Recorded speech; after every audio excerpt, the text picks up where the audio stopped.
तो भाइयों, आज हम बात करेंगे एक ऐसी थ्योरी के बारे में जो सुनने वाले के होश उड़ा दे। आखिर स्ट्रॉ हैट का फाइनल ओपोनेंट कौन होने वाला है? क्या स्ट्रॉ हैट फाइनल में ब्लैक बेल्ट पैरेट से फाइट करेगी या फिर वर्ल्ड गवर्नमेंट से? ये सब कुछ जानेंगे इस थ्योरी वीडियो के सीरीज में। यहाँ पर ये थ्योरी 2 पार्ट में होने वाली है, जहाँ पर पहला पार्ट आएगा मेरे चैनल पे और सेकंड पार्ट मेरे, वो भी सेम डेट और सेम टाइम पे। तो जिस वक्त तुम पार्ट 1 देख रहे हो उसी वक्त थ्योरी का पार्ट 2 RVS एनीमे हिंदी के चैनल पे प्रीमियर हो जाएगा। तो कंफ्यूज होने के बजाय अगर तुम थ्योरी का पार्ट 1 देख रहे हो तो इसे देखने के बाद सीधा पार्ट 2 देखने RVS के चैनल पे जाओ, जिसका लिंक मैंने आई कार्ड, डिस्क्रिप्शन और कमेंट बॉक्स में डाल दिया है। तो चलिए शुरू करते हैं और स्ट्रॉ हैट के फाइनल अपोनेंट्स के बारे में जानते हैं।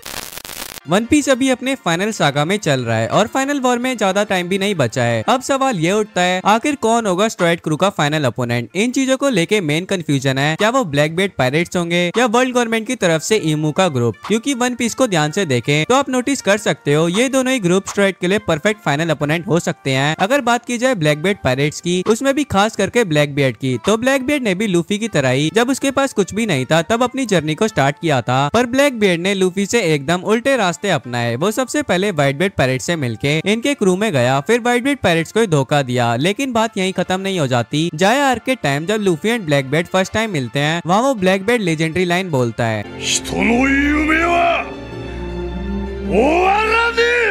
ये वन पीस के अंदर की वो लाइन थी जिसके पीछे बहुत डीप मीनिंग छुपा हुआ है। ये एक तरह से इंसानों के उन चीजों के बारे में बात करती है जो कभी खत्म नहीं होती और ह्यूमन उसी डिजायर या ड्रीम को पूरा करने के लिए अपने कदम आगे बढ़ाता है। अगर तुम लूफी को देखो तो उसका भी ड्रीम है एंड ब्लैक बेल्ट का भी ड्रीम है। यहाँ अगर देखा जाए तो दोनों ही कैरेक्टर अपने ड्रीम्स को पूरा करने के लिए एक से बढ़कर एक तरीका अपनाए जा रहे हैं। जहाँ अगर हम लूफी का तरीका देखें तो वो बहुत सिंपल तरीका अपनाता है, वहीं ब्लैक बियर्ड उल्टे तरीके अपनाता है। वो कभी भी अपने ओपोनेंट से सीधे तौर पे नहीं भिड़ता क्योंकि वो बिल्कुल भी नहीं चाहता कि किसी भी तरीके से उसका नुकसान हो। और ओडा सेंसेई ने हमेशा से ही लूफी और ब्लैक बेल्ट के कैरेक्टर को एक दूसरे के अपोजिट दिखाया है। जैसे कि लूफी जिसके पास सन गॉड निका की पावर है जो एक तरह से लाइट को रिप्रेजेंट करता है, वहीं ब्लैक बेल्ट का डेल फ्रूट यामी यामी नोमी डार्कनेस को दिखाता है। और ब्लैक बेल्ट उन कैरेक्टर में से है जो वन पीस के अंदर बहुत ज्यादा इंटेलिजेंट है, वो हर चीज में अपने फायदा देखता है। पर लूफी ऐसा नहीं है। लूफी हर जगह टांग अड़ाता है जहाँ उसका फायदा शायद नहीं भी है, पर अगर वहाँ कुछ गलत हो रहा है तो वो फाइट करेगा। और ब्लैक बेल्ट अभी के टाइम पे बहुत बड़ा थ्रेट है जिसे शायद कुछ लोग नहीं समझ पा रहे होंगे, लेकिन यही सच है। तुम सब जरा सोच के देखो, वर्ल्ड पे आने वाले टाइम पे किसका राज होगा, इस चीज का फैसला करने की पावर रखता है ब्लैक बियर्ड। मान लो अभी के टाइम पे अगर ब्लैक बेल्ट मरीन के खिलाफ हो जाए, क्या होगा मरीन का? उनकी अच्छे से लगने वाली है, क्योंकि ऐसा करने से रेवोल्यूशनरी आर्मी पूरे तरीके से वर्ल्ड गवर्नमेंट के ऊपर ध्यान दे सकती है। हालांकि वर्ल्ड गवर्नमेंट के पास 5 वेल्डर्स, गॉड नाइट और एडमिरल्स हैं, लेकिन उन्हें फिर भी इसके चलते बहुत ज्यादा नुकसान हो सकता है। पर ब्लैक बेल्ट क्या ऐसा कभी करेगा?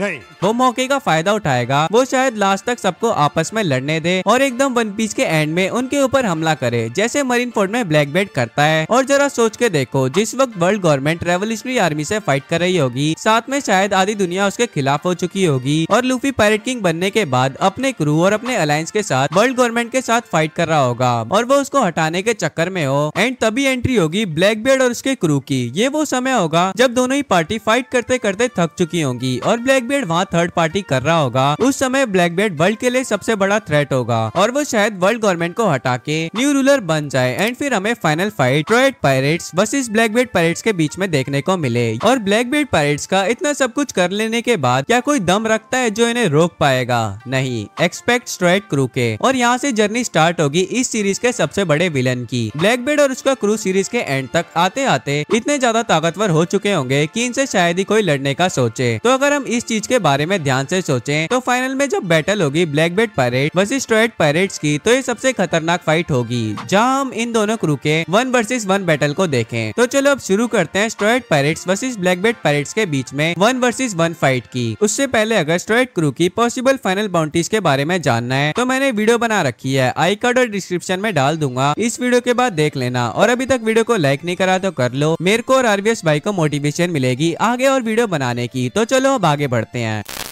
तो सबसे पहले फाइट करवाते हैं उसॉप की, जो लास्ट तक गॉड डी उसॉप और ब्रेव वॉरियर ऑफ सी बन चुका होगा, साथ में अपने बाप यासोप को पीछे छोड़ के वर्ल्ड बेस्ट स्नाइपर भी बन गया होगा। वो फाइट करेगा ब्लैक बेल्ट पायरेट के स्नाइपर वैन ओगर से, जिसके पास है वापू वापू नोमी, एक पैरामीशिया टाइप डेल फ्रूट, जिससे वैन ओगर खुद को या किसी और को टेलीपोर्ट कर सकता है। तो बस ये डेल फ्रूट वैन ओगर को उसॉप पे एक एडवांटेज दे देगा अगर उसॉप ने एडवांस ऑब्जर्वेशन आके अवेकन नहीं करी तो। पर हम एंड की बात कर रहे हैं तो तब तक तो उसॉप के पास फ्यूचर साइट होगी, जिससे वैन ओगर शुगर से एक कदम आगे ही रहेगा उसॉप, और तब तक उसॉप के छोटे मोटे अटैक पहले से ज्यादा खतरनाक हो चुके होंगे। साथ में अगर उसॉप आर्मामेंट और कॉन्करर आगी भी अवेकन कर सकता है तो बस फाइनल वॉर में तो वैन ओगर खत्म है।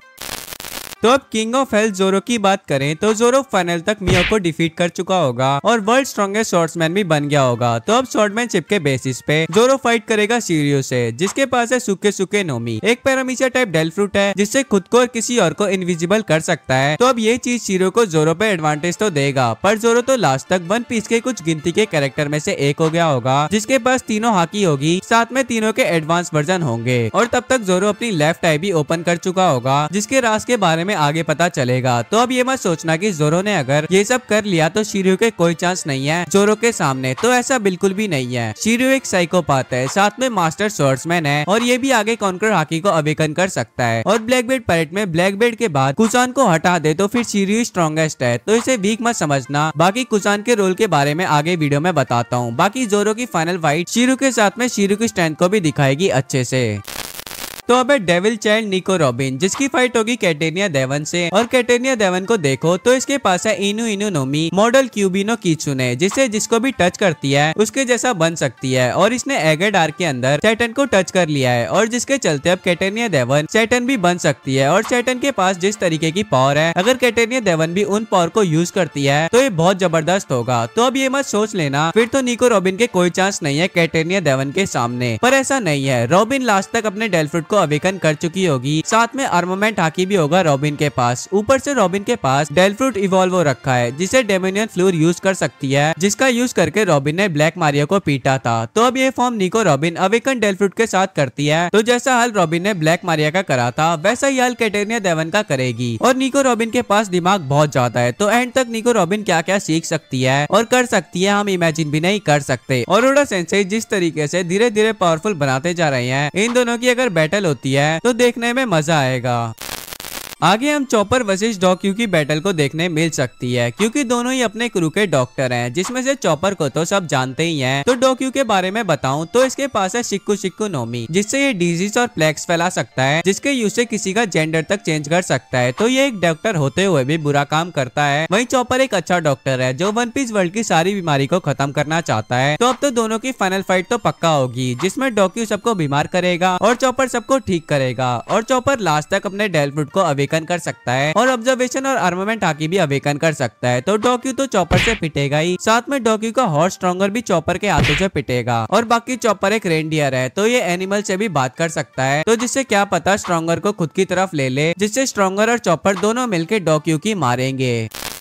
नेक्स्ट है फ्रैंकी, जिसकी फाइट सेंजॉन वुल्फ से होगी। हाँ, यही जाइंट जिसे गार्प ने बिना हाकी वाले नॉर्मल मुक्के से उड़ा दिया था। तो अब इससे फ्रैंकी फाइट करेगा, पर फ्रैंकी तो गार्प नहीं, तो इससे फाइट कर भी कैसे पाएगा, तो उसके बारे में सोचने की जरूरत नहीं है। फ्रैंकी लास्ट तक अपने आइडियल वेगापंक को पीछे छोड़ने वाला है। तो अब वेगापंक से आगे जाने के बाद फ्रैंकी को हम एंशिएंट किंगडम पे जो टेक्नोलॉजी है वैसी चीज यूज करते हुए देख सकते हैं। उसमें से एक चीज जो हमने हाल ही में मांगा में देखा है, एमिथ, जो एक जाइंट रोबोट है। और फ्रैंकी को हम जानते हैं रोबोट बनाने में एक्सपर्ट है। तो फ्रैंकी वन पीस के एंड तक सेंजर वुल्फ से भी ज्यादा बड़ा साइज में रोबोट बना सकता है, जिसके जरिए वुल्फ को भीगी बिल्ली बना देगा और कुत्ते की तरह पीटेगा। और लास्ट में दो जाइंट की फाइट देखने में तो बस मजा ही आ जाएगा।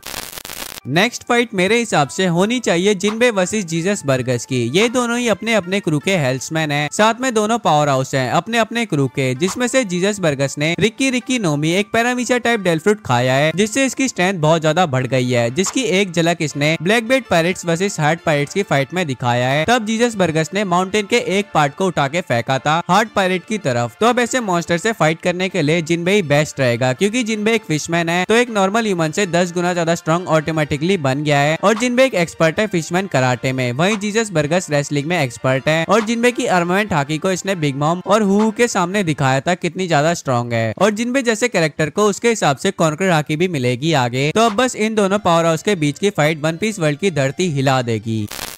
आगे हमें नामी की फाइट देखने को मिल सकती है, वो भी लाफिट के साथ। नामी जिस तरीके की कैरेक्टर है उसके लिए लाफिट परफेक्ट अपोनेंट हो सकता है, बिकॉज दोनों ही अपने अपने क्रू के नेविगेटर हैं। और लाफिट की हरकतें देखें तो उसे देखने के बाद तो नामी इसे ज्यूस के साथ मिलकर फोड़ देगी। और लाफिट की एबिलिटीज भी हिप्नोटिस और पंख बनाना है। बाकी इसके पास कौन सा डेल फ्रूट है उसके बारे में तो नहीं पता, पर अब नामी को देखें तो लास्ट तक ज्यूस पे तो इसका बिग मॉम से ज्यादा अच्छा कंट्रोल होगा। साथ में अब अगर इसने कुछ मैजिक से रिलेटेड एबिलिटीज गेन कर ली तो लाफिट के हिप्नोटिस से तो बच ही सकती है। अब आप ये सोच रहे होंगे कि नामी को मैजिकल एबिलिटीज कहाँ से मिलेगी, तो उसके बारे में मैंने इस वीडियो में बताया है। इस वीडियो के बाद देख लेना। और बाकी नामी को लास्ट तक आर्मामेंट आके भी मिल जाएगी और ज्यूस तो है ही सब कुछ खत्म करने के लिए। नेक्स्ट फाइट यहाँ ब्रूक की हो सकती है वास्को शॉट के साथ, जिसने गाबू गाबू नोमी एक पैरामीशिया टाइप डेल फ्रूट खाया है, जिससे अल्कोहल बेस्ड प्रॉपर्टीज है, जिसका यूज फायर बनाने के लिए करता है। और ऐसे ही गार्प से फाइट के टाइम करने की कोशिश करता है, पर गार्प ने इसे ही फायर बॉल बनाया था। और वहीं पे देखें तो ब्रूक के डेल फ्रूट से सोल और आइस से रिलेटेड एबिलिटीज को यूज करता है, तो आइस की एबिलिटीज के कारण से वास्को शॉट ही इसके लिए सही रहेगा। तो फायर और आइस की बैटल करेंगे दोनों, और ब्रूक लास्ट तक अपने डेल फ्रूट को अवेकन कर सकता है, साथ में अपनी आइस की एबिलिटीज को भी इंक्रीज कर सकता है। तो अब फिर से ये मत सोचना ब्रूक के आगे वास्को शॉट कुछ भी नहीं है। आगे वीडियो देखते जाओ, सब कुछ बताता हूँ। तो अब अपने नेक्स्ट फाइट के अपोनेंट पे चलते हैं, वो है नेक्स्ट फाइट होनी चाहिए सांजी वर्सेस अवालो पिजारो। हाँ, यही अवालो पिजारो जिसने गार्प से गैलेक्सी डिवाइन खाने के बाद भी मरीन के शिप के ऊपर हमला करने की कोशिश करी, और फिर कोबी के ऑनेस्टी इम्पैक्ट खाने के बाद भी सही सलामत पे दिखा, जो बातें दिखाता है ये कितना ज्यादा ड्यूरेबल है। और अवालो पिजारो के पास शीमा शीमा नोमी जो एक पैरामीशिया टाइप डेल फ्रूट है, जिससे खुद को आइलैंड से जोड़ लेता है और फिर ये पूरे आइलैंड को कंट्रोल कर सकता है। और वही सांजी को देखें तो सांजी अभी स्ट्रेट पे थर्ड स्ट्रॉन्गेस्ट है, और जब से इसकी जेनेटिक एनहांसमेंट अवेकन हुई है तब से तो ये पहले से कई गुना ज्यादा पावरफुल हो गया है, और आगे कॉन्कर आगी भी यूज कर सकता है। पर हमने अभी गार्प को देखा, अवालो पिजारो ने इसकी कॉन्कर आगी के अटैक को झेला है, तो अब ऐसा नहीं है कि सांजी इसे इजी तरीके से डिफीट कर पाएगा। बाकी अवालो पिजारो भी आर्मामेंट आगी गेन कर सकता है, जिससे जब अपनी एबिलिटी में यूज करेगा तो एक आइलैंड ह्यूमन वो भी आर्मामेंट आगी से कोटेड, बस बवाल मचेगा सांजी और अवालो पिजारो की फाइट से। तो final Luffy versus black belt की फाइट होगी, वो होगी फाइनल फाइट वन पीस में। स्टोरी के बेसिस पे देखें तो उसके बारे में तो वीडियो की शुरुआत में बता दिया, बाकी अब दोनों की फाइट से रिलेटेड कुछ चीजें बता देता हूँ जो फाइनल को डिसाइड करेगी। तो पहले ब्लैक बेल्ट की बात करें तो इसके पास दो डेल फ्रूट है, गुरा गुरा नोमी जो strongest Paramecia type devil fruit है, और यामी यामी नोमी जो strongest Logia type devil fruit है, जिसकी एबिलिटीज के सामने कोई भी डेल फ्रूट यूजर कुछ भी नहीं कर सकता। तो अब एक चीज ये भी है कि ब्लैक बेल्ट अपने थर्ड डेल फ्रूट की फिराक में है, तो ये आगे जो भी अपना थर्ड डेल फ्रूट लेता है वो बहुत ही ज्यादा स्ट्रॉन्ग और खतरनाक डेल फ्रूट होगा, जिससे अभी जिस लेवल पे है ब्लैक बियर्ड उससे ज्यादा पावरफुल होगा। पर एक चीज जो ब्लैक बियर्ड को थोड़ा वीक बनाती है वो है इसकी हाकी, जो अभी तक बस ये आर्मामेंट हाकी यूज कर पाया है। तो पर फाइनल तक ब्लैक बियर्ड तीनों टाइप की हाकी का एडवांस वर्जन यूज करेगा पक्का। और अगर इसे हाकी मिलती भी नहीं है तो यामी यामी नोमी डेल फ्रूट यूजर के सामने एक हाकी से ज्यादा यूजफुल होगा। और अभी तो ये अपने डेल फ्रूट अवेकन करेगा, उसमें भी यामी यामी नोमी अवेकन होता है, तो बस लूवी की शामत आएगी। और चलो ये भी मान लेते हैं यामी यामी Nomi Logia type devil fruit है, तो अवेकन नहीं होगा, पर गुरा गुरा नोमी तो हो ही सकता है, जो एक पैरामीशिया टाइप डेल फ्रूट है जिससे वर्ल्ड तक को खत्म कर सकते हैं। और ब्लैक बेल्ट को देखें तो ये कभी भी अकेले फाइट नहीं करता, इसके साथ कोई ना कोई होता है। तो अब आगे भी ऐसा ही कोई ना कोई इसके साथ में होगा, वो कौन हो सकता है बस अभी बताता हूँ। उससे पहले लूफी की बात करें तो फाइनल तक लूफी जॉय बॉय के लेवल पे चला जाएगा, जिससे लूफी का गियर 5 पे कंट्रोल बेस्ट होगा, नो स्टेमिना की प्रॉब्लम, हाकी ऐसी की 5 बुड्ढे और इमू की फाड़ दे। पर इसका अपोनेंट है ब्लैक बियर्ड जो एक मास्टरमाइंड है, जो कुछ भी कर सकता है। और अब एक चीज जो ब्लैक बेल्ट पैरेट के मेंबर को स्ट्राइड के ऊपर एडवांटेज देती है, ये कुत्ते कुछ भी कर सकते हैं, इन्हें भी किसी चीज से कोई परवाह नहीं है। तो फाइनल में स्ट्राइड कितने भी पावरफुल हो जाएं, अगर सामने वाला कुछ भी करने का दम रखता है तो उसे डिफीट करना थोड़ा मुश्किल होगा, पर ये सब तो हारेंगे ही। पर मैंने अभी तक कुजान के बारे में कुछ भी नहीं बताया, जो ब्लैक बेल्ट पैरेट का मेंबर है। तो अब ये करेगा क्या फाइनल में? तो भाइयों ये बनेगा ब्लैक बेल्ट का साथी लूफी से फाइट के टाइम, और फाइनल तक कुजान भी मान के चल लो एक या उनको से ज्यादा पावरफुल हो जाएगा और ब्लैक बेल्ट के साथ मिलकर लूफी से फाइट करेगा। तो अब लूफी के हारने के चांसेस बहुत ज्यादा हो जाएंगे। तो अब यहीं पे जो एक बहुत बड़ी थ्योरी है कुजान के बारे में, वो सच हो सकती है, जो है कुजान धोखा देगा ब्लैक बेल्ट पैरेट्स को, और वो टाइम होगा black belt and Kuzan versus Luffy की फाइनल फाइट। तब जाके लूफी हारने वाला होगा, कुजान अपना काम करेगा, तो ब्लैक बेल्ट को धोखा देगा, जिससे ब्लैक बेल्ट की डिफीट होगी। और अभी ब्लैक बेल्ट के बारे में बहुत कुछ जानना है, जैसे कि इसका स्पेशल लिनियज क्या है, तो वो चीज तो ब्लैक बेल्ट को फायदा देगा ही। पर अब कुजान ने धोखा दे दिया तो बस ब्लैक बेल्ट खत्म है, और फिर लूफी बनेगा वन पीस वर्ल्ड का किंग। और मेरी वीडियो भी यहीं पे खत्म। और अभी तक ये सोच रहे हो मैंने बस ब्लैकबीयर्ड पैरेट्स की क्यों बात करी है, पैरेट्स से फाइनल में वर्ल्ड गवर्नमेंट में से कोई फाइट कर सकता है, तो उसके बारे में जानने के लिए अभी आरवीएस भाई की वीडियो को देखो और मजे लो। और इस वीडियो पे दबा के लाइक कर देना जिससे आरवीएस और मुझे बोआ हैनकॉक मिल जाए। तो ये वीडियो यहीं तक थी। वीडियो कैसी लगी कमेंट करके बताओ। चैनल पे नए हो तो सब्सक्राइब कर दो। मैं मिलता हूँ आपसे नेक्स्ट वीडियो में। सायोनारा।